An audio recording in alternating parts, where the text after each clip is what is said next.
লিখতে চাই, পৃথিবীর যে কোনো মানুষকে যদি জিজ্ঞেস করা হয় সে যে কাজটা করতে চাচ্ছে এটা কি সুন্দর করে এবং ভালো করে করতে চায়,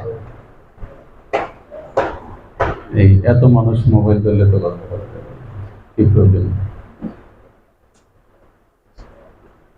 তাহলে সকলেই এই উত্তরটাই দেবে যে আমি ভালো করে করতে চাই। এখানেও বিষয়টা এটাই, পরীক্ষায় যারা টেনে টুনে পাস করে তারাও খাতায় কিছু না কিছু লিখে আসে, তাই না? আর যারা ভালো পাস করেছে তারাও লিখেছে। পার্থক্য শুধু এতটুকুই যে ভালো লিখেছে ভালো পাস করেছে, যে ভালো লিখেনি সে ভালো পাস করেছে। তো আমাদের টার্গেটটা হলো আমরা ভালো লিখতে চাই। যদি ভালো লিখতে চাই তাহলে এটা একটা মানিত সত্য, ভালো লিখতে হলে ভালো লেখা পড়তে হয়। যে কাজটা করতে চায় ওই কাজটা আগে থেকে যে ভালো পারে ভালো জানে তার কাছ থেকে শিখে নিতে হয়। যে ব্যক্তি আগে থেকে কাজটা ভালো জানে না ভালো করে না, যদি আমি তার সঙ্গে থেকে বেড়ে উঠি তাহলে ওই কাজটা যদি আমাকে করতে দেওয়া হয় তাহলে আমি ভালো করতে পারব না। বাজে কিন্তু আমরা নিয়মিত দেখি। এমন একটা উদাহরণ যদি দিই, এমন অনেক শিশু আছে যে শিশুর ছোটখাটো আচরণ দেখে অনেকে বলে তুমি অমুকের ছেলে না? যে হ্যাঁ, বুঝতে পেরেছি।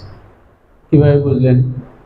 যে খেতে বসে ডাল আর জামা মাখামাখি হয়ে যাওয়া, এটা দেখে বুঝেছি তোমার বাবাও এটা করে। তো সেই বাবা থেকে খাওয়া শিখেছেন না? আবার আরেকজন ছেলে যাকে যখন কেউ পরিচয় করিয়ে দেয় যে এটা অমুকের ছেলে, তখন বলে হ্যাঁ, কাপড় চোপড় এবং চাহনির ঢং দেখে বোঝা যায় যে অমুকের ছেলে হওয়ার কথা, বাবার মতো। তাহলে এর অর্থ হলো জীবনের মুদ্রাগুলো যে ভুল জায়গা থেকে আত্মস্থ করে, তার জীবনের মুদ্রাগুলো ভুল হয়ে প্রতিষ্ঠিত হয় জীবনে। আর যে ভালো এবং শুদ্ধ জায়গা থেকে আহরণ করে, তার জীবনের প্রতিটি মুদ্রা, ওঠা বসা, খাওয়া, কথা বলা, কথা বলার ধরন, উচ্চারণ, ভঙ্গি, সব কিছু যার সঙ্গে বেড়ে উঠেছে, যাকে গায়ে মেখে বেড়ে উঠেছে, যার ছায়ায় বেড়ে উঠেছে, যার সান্নিধ্যে বেড়ে উঠেছে, যাকে আত্মস্থ করে হজম করে বেড়ে উঠেছে, জীবনটা ঠিক তার মতো হয়। এটা জীবনের ক্ষেত্রে যেমন সত্য, লেখালেখির ক্ষেত্রে স্বাভাবিকভাবে সত্য হওয়ার কথা, তাই না? সত্য হওয়ার কথা। আমরা ভালো লিখতে চাই, কাজেই কেন করব?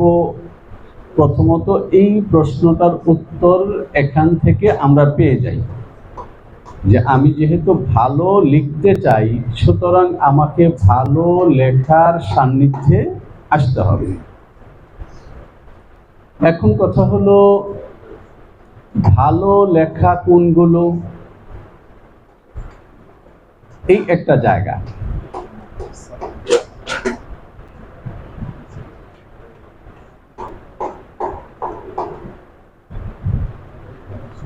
ভালো লেখা, খোকনরা আমার দিকে তাকাও। ভালো লেখা, এই যে ভালো কথাটা আছে, এই ভালোটার সূচনা কোন জায়গা থেকে হয় এটাকে বুঝতে হবে। লেখা এর দুটো অর্থ। লেখার একটা অর্থ হলো রচনা, আরেকটা অর্থ হলো হাতের লেখা, সেটাও কি একটা লেখা। হাতের লেখা এটা খুব সহজ এবং ক্ষুদ্র বিষয়। প্রথমে এইখানটাতে বুঝো, আমরা নানা রকমের লেখাকে সুন্দর লেখা বলি, সেই সুন্দর এবং শিল্পময় লেখাগুলোর একটা ধরন আছে রসকার।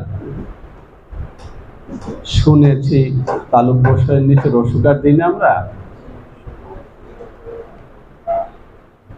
হাতের লেখার ধরনের মধ্যে একটা ধরন আছে যে এই রসকারটা অনেক বড় করে দেই, আছে না?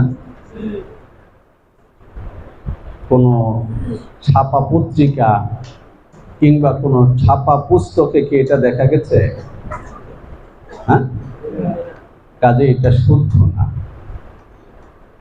যা শুদ্ধ না তা সুন্দর না। বুঝে আসছে? যা শুদ্ধ না তা কি না সুন্দর না। এটা পৃথিবীর সবাই মিলে বলুক, অসুবিধা নাই, কিন্তু এটা সুন্দর হবে না। সুন্দর এটা দ্বিতীয় স্তর। প্রথম স্তর হলো শুদ্ধ হওয়া, এটা হলো প্রথম স্তর। আমি ফেনি লিখছি, দন্ত নয়ের মধ্যে কি আছে? দীর্ঘ ইকারটা কোন হরফের? দন্ত ন, তাই না? কাজে এই দীর্ঘ ইকারটা শুধুমাত্র দন্ত ন পর্যন্ত থাকবে। হ্যাঁ, আমি আলিয়া লিখছি, লয়ের মধ্যে কি? রস্বইকার। রস্বইকারটা কার? লয়ের। কাজেই এই রস্বইকারটা শুধুমাত্র লয়। এখন যদি দীর্ঘ ইকারটা ফেনির ফ পর্যন্ত চলে আসে আর আলিয়ার রস্বইকারটা ল অতিক্রম করে অন্তঃস্থ অ পর্যন্ত চলে যায়, সে সীমা লঙ্ঘন করেছে। এই দীর্ঘ ইকার, এই রস্বইকার কোনো পত্রিকায় ছাপা হয় না, হয়? কোন পাঠ্যপুস্তকের মধ্যে দেখা গেছে? বাংলা একাডেমি থেকে শুরু করে বাংলাদেশের মর্যাদাশীল কোন প্রকাশনী থেকে প্রকাশিত কোনো বইয়ে দেখা গেছে? তাহলে এটা ঠিক না, শুদ্ধ না। যা শুদ্ধ না তা কি না সুন্দর না। কথা বুঝে আসছে? এটা যেমন হরফ লেখার ক্ষেত্রে শুদ্ধ, এটা শেষ হওয়ার পর যেটা আসে সেটা হলো সুন্দর। আমি বসবার জন্য একটা চেয়ার বানাবো, প্রথমে তার পা গুলো ঠিক যেমন হওয়া দরকার তেমন হবে, হেলান দেওয়ার জায়গাটা যেমন হওয়া দরকার তেমন হবে, হাত রাখার জায়গাটা যেমন হওয়া দরকার তেমন হবে। অর্থাৎ আমি বসলে স্বাভাবিকভাবে আমার বসা এবং আমার পা মাটিতে গিয়ে ঠেকে আমার হাত দুটো রেখে আমি আরাম করে হেলান দিয়ে বসতে পারি। এই সবগুলো থাকলে আমার চেয়ারটা শুদ্ধ।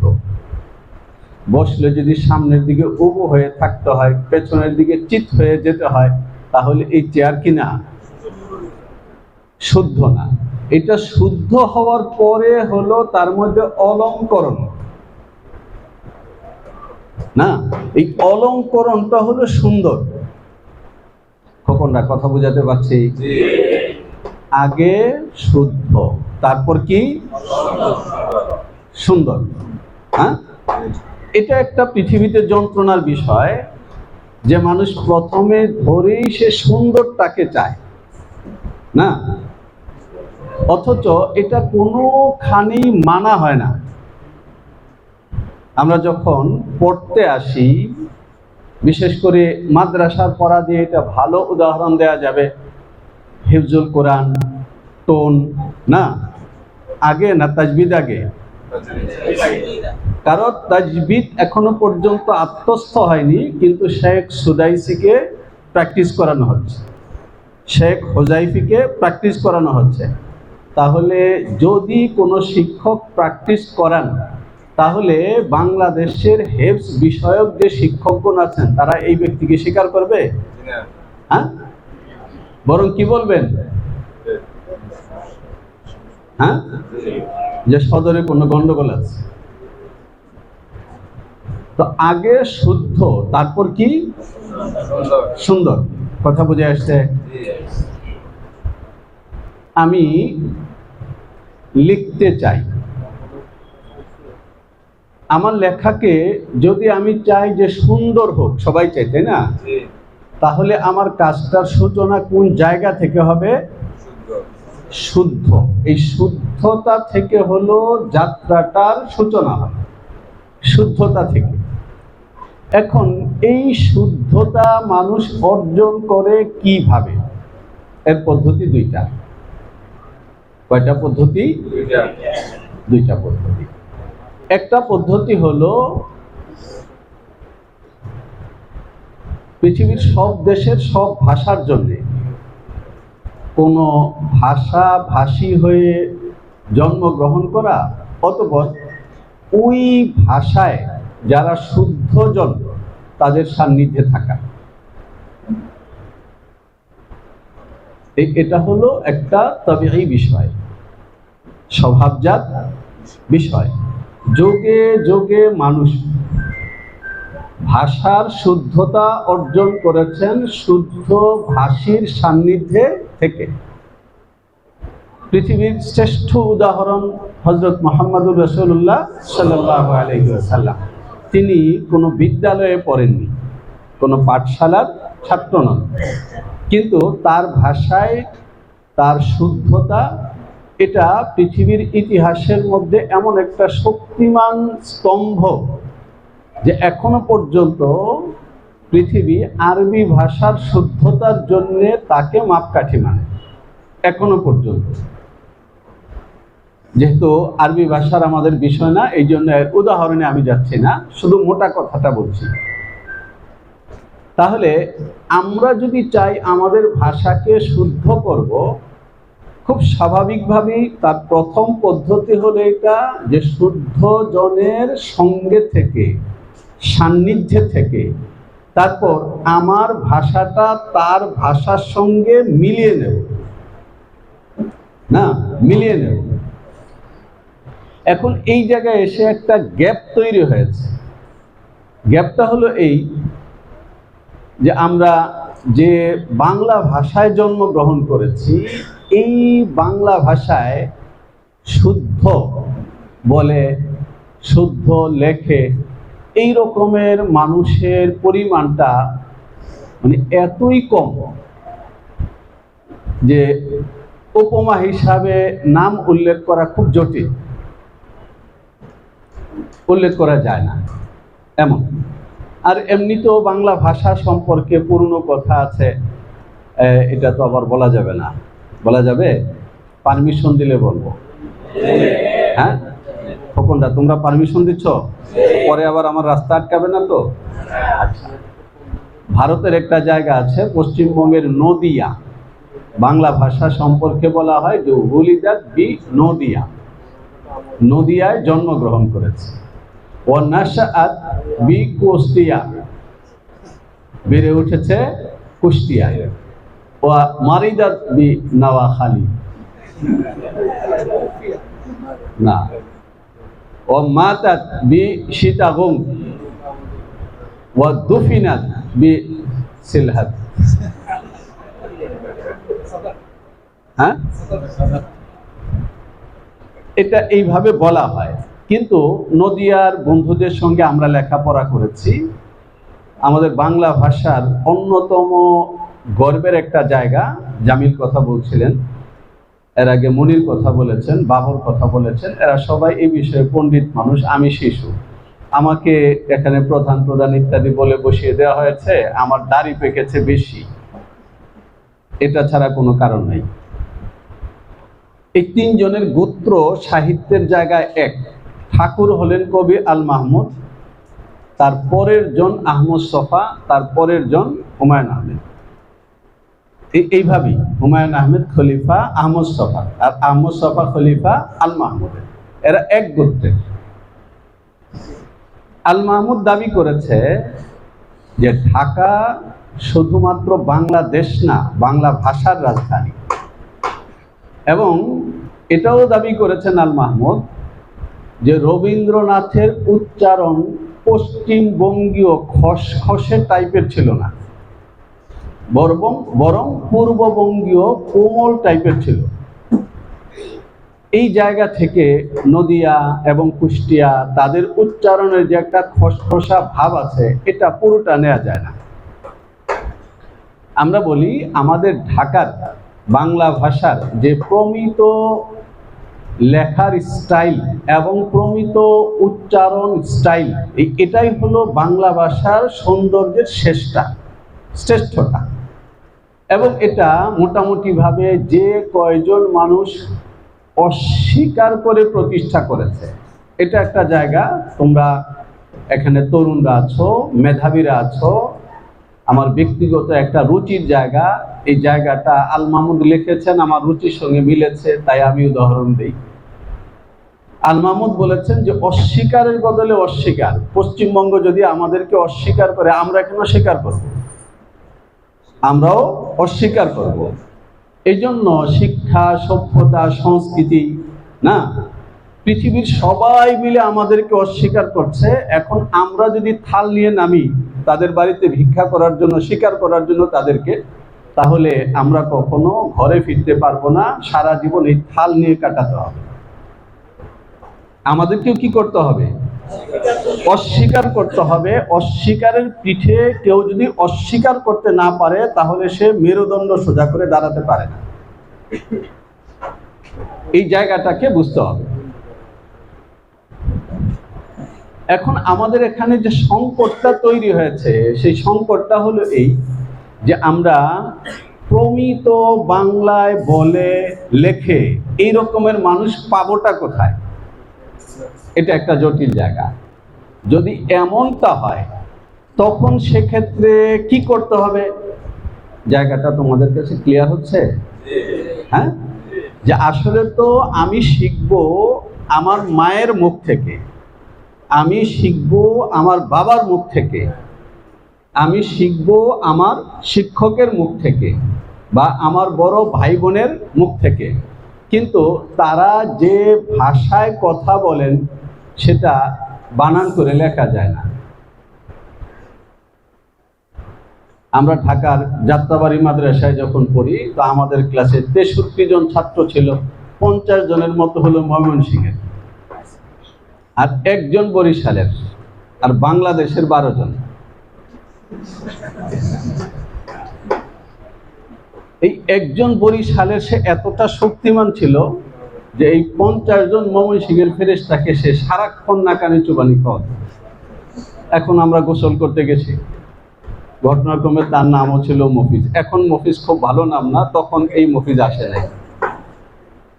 এখন সে বলল যে ময়মনসিংহের লোকজন তো আগে পুকুরের ঘাট দখল করে ফেলেছে, কি করি? খালি করি? আমরা বললাম যদি পারস। তো সে গেছে, গিয়া একজনকে এমনি একটু ধাক্কা দিয়েছে। ধাক্কা দেওয়ার পরে সে বলেছে জাইনজে। এখন সে ধরেছে এই যে জাইনজে বলে এটা বানান কর। এখন এটা কিভাবে বানান করবে? যে এমন ভাষা কেন বলবে যেটা বানান করা যায় না? এদেরকে তুলে দিয়েছে।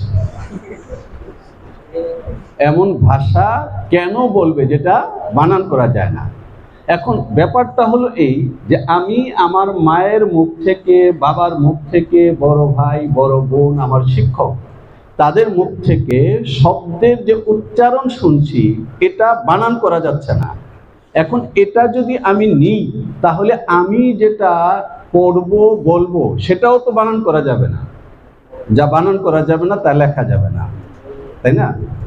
দুজন মানুষ সমান মেধাবী, সমান চিন্তক এবং সমান তর্কের ক্ষমতা রাখে। তর্ক বুঝে তো খোকনরা? তর্ক মানে চাপাবাজি না, যৌক্তিক আলোচনাকে কি বলে? একজন তার এই চিন্তাটাকে, তার তর্কটাকে খাতায় লিখতে পারে, আরেকজন তার তর্কটাকে, চিন্তাটাকে খাতায় লিখতে পারে না। দুইজনের পার্থক্য কি? হ্যাঁ, আমি বলে দেই, সময় কম, তোমাদের পরীক্ষা নিচ্ছে না। একজন শিক্ষিত, আরেকজন, অথচ কখনো কখনো এমন হয় চিন্তায়, বিশ্লেষণে, যুক্তিতে যে লিখতে পারে না সে ছাড়িয়ে যায় না, তারপরও কেউ তাকে ছাড় বলে না। যে তার চাইতে পেছনে আছে কিন্তু সে তার বক্তব্য লিখতে পারে, তাকে কি বলে? স্যার বলে। কেন? সে শিক্ষিত। জায়গাটা কি আমি ক্লিয়ার করতে পারছি? এখন এই জায়গায় এসে এই গ্যাপটাকে আমরা পূরণ করব কি দিয়ে? এটা হলো বইয়ের জায়গা। খোকনটা বুঝেছো কথা? বইয়ের জায়গাটা কি? মানে যে জায়গাটা ছিল বাবার, যে জায়গাটা ছিল মায়ের, যে জায়গাটা ছিল বড় ভাইয়ের, যে জায়গাটা ছিল বড় বোনের, যে জায়গাটা ছিল শিক্ষকের, সেখান থেকে যখন আমি পাচ্ছি না, তখন ভাষার জন্যে ওই গ্যাপটা পূরণ করতে আমাকে যে জায়গাটায় যেতে হয়, সেই জায়গাটা হলো বই। কথা বুঝে আসছে? এই জায়গায় এসে ছোট্ট একটা কথা খুব শক্ত করে বুঝতে হবে। কবি আল মাহমুদ আমাদের ফেব্রুয়ারি মাসকে বলেছিলেন সাংস্কৃতিক মাস্তানির মাস। ফেব্রুয়ারি বাংলাদেশের সাংস্কৃতিক মাস্তানির মাস। এই মাসটা যখন আসে, তো আমাদের তরুণীরা দল বেঁধে বাংলা একাডেমির প্রাঙ্গণে যায়। কি জন্যে? সাংস্কৃতিক মাস্তানি করার জন্যে। তারা ভাষার জন্য যায় না, কবিতার জন্য যায় না, সভ্যতার পাঠ নিতে যায় না, সংস্কৃতির পাঠ নিতে যায় না, মাস্তানি করতে যায়। আমরা যারা লিখতে চাই এবং লেখার জন্য যে পড়তে হয়, এই পড়তে আসি, তারা দুই ভাগে বিভক্ত হয়ে যায়। এক ভাগ হলো মাস্তানির জন্য পাঠ, আরেকটা হলো শেখার জন্য পাঠ। কি? মাস্তানির জন্য পাঠ আর শেখার জন্য পাঠ। মাস্তানির জন্য